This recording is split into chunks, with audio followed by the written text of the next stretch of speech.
Artemis 2 ये चंद्रमा पर जाएगा। ये मिशन कहाँ जाएगा? चंद्रमा पर। नासा के पास पैसा की कोई कमी नहीं है। हम लोग के यहाँ पैसा का कमी हो जाता है, वरना देखिए हम लोग में 2008 में हम लोग चंद्रयान 1 लाए, 2010-12 में 2 ले आना चाहिए, 13-14 में लेके आना चाहिए चंद्रयान 3। इतना लंबा गैप होता है जी, 15 साल का गैप। आप खुद सोचिए, 15 साल का गैप होता है। 2008 में चंद्रयान 1 जबकि सक्सेस हो गया था, 2019 में चंद्रयान 2, 23 में आया चंद्रयान 3। खैर ये तो जल्दी आ गया, चंद्रयान 2 और 3 में दिक्कत उतना नहीं हुआ, लेकिन चंद्रयान 1 और 2 के बीच में 10 साल का गैप। सोचिए 10 साल का गैप होना चाहिए जी। जितना जल्दी एग्रेसिव रहिएगा उतना फायदा होगा। जो आगे निकल गया वही रूल करेगा।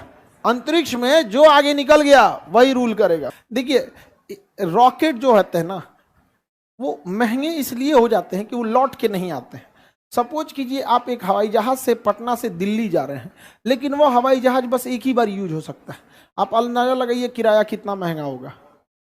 वो बार बार यूज होता है, दिन भर में 5 शहर की कम से कम उड़ान भरता है। दिल्ली से उड़ के आता है पटना, फिर वापस पटना से जाता है दिल्ली, दिल्ली से चल गया कोलकाता, कोलकाता से वापस आया पटना, पटना से फिर गया दिल्ली, साफ सफाई हुआ, तनी आराम किया, फिर उसको रख दिया यहाँ पर।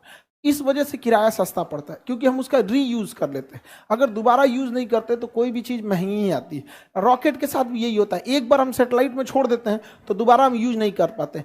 स्पेस एक इलॉन मस्क की कंपनी दोबारा यूज करने लगी, वो छोड़ के आता है रॉकेट, फिर रॉकेट आके लैंड हो जाता है, उसमें फिर ईंधन वगैरह भर दीजिए, पेंट वगैरह साफ सफाई करके दोबारा यूज कर लीजिए यहाँ, तो वो सस्ता हो जाता है। तो इसरो ने भी इसको सिस्टम को लॉन्च किया, लेकिन दोनों में अंतर है।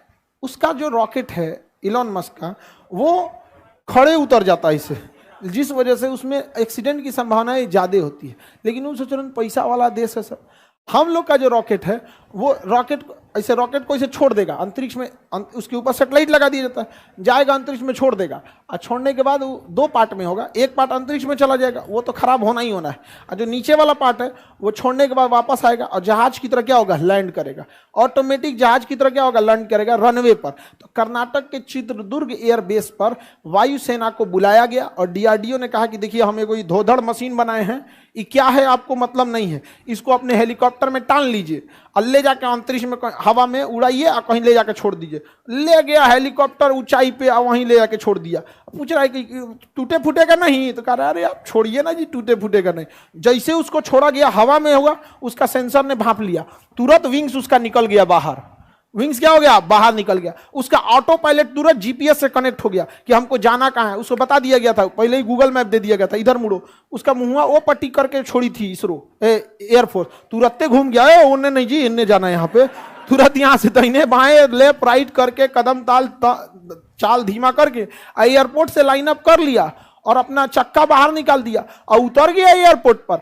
एयरपोर्ट पे उतरा तो इसका स्पीड बहुत ज्यादा था, देखा कि अरे बाप रे तो हम हिल जाएंगे एयरपोर्ट के आगे, थुथुर लड़ जाएगा मेरा। दाएं से पिछवाए को पैरासूट खोल दिया, तुरंत पैरासूट खोल दिया यहाँ पे और उतर गया, पूरा सक्सेस हो गया हम लोग का। तो हम लोग के रीयूजेबल रॉकेट में एक्सीडेंट की संभावनाएं कम है। समझ आ गया कि नहीं आ गया? तो देखिए जरूरत के हिसाब से हम लोग के पास क्या है ना, कि अगर ज्यादा पैसा लॉस होगा ना, तो फिर जो मंत्रिमंडल है या जो सरकार है वो इसरो को लगेगा कि अरे यार इस पे पैसा बहुत बर्बाद हो रहा है, तो वो लोग भी उसी हिसाब से सोचते हैं। समझ में आ गया कि नहीं आ गया? तो किसके सहयोग से हुआ है? एयरफोर्स ने चिनूक हेलीकॉप्टर में लादा और टांग गिरा दिया उसको। एयरफोर्स वाला परेशान थे कौन सी गिरवा रहा है हमसे, लेकिन बाद में क्या हो गया, सक्सेस हो गया यहाँ पर। समझ में आ गया? तो अब देखिए इसरो है, ये रॉकेट किसका है? इसरो का। हथियार बनाती है DRDO, लॉन्चिंग के लिए किसे बुलाइए? एयरफोर्स। किसे? एयरफोर्स। समझ में आ गया कि नहीं? इंटीग्रेटेड होते हैं सब। तो आप ये मत समझिएगा कि अंतरिक्ष कार्यक्रम सेना के काम में नहीं आएगा। अंतरिक्ष में वही रॉकेट होता है जो सीधा जाता है, क्या दिक्कत है, उसको टेढ़ा कर देंगे चल जाएगा कहीं और नहीं समझ आया? अरे जो अंतरिक्ष में जा सकता है बगल में जाने में क्या दिक्कत है? जब हम चांद पे जा सकते हैं तो फिर चीन कितना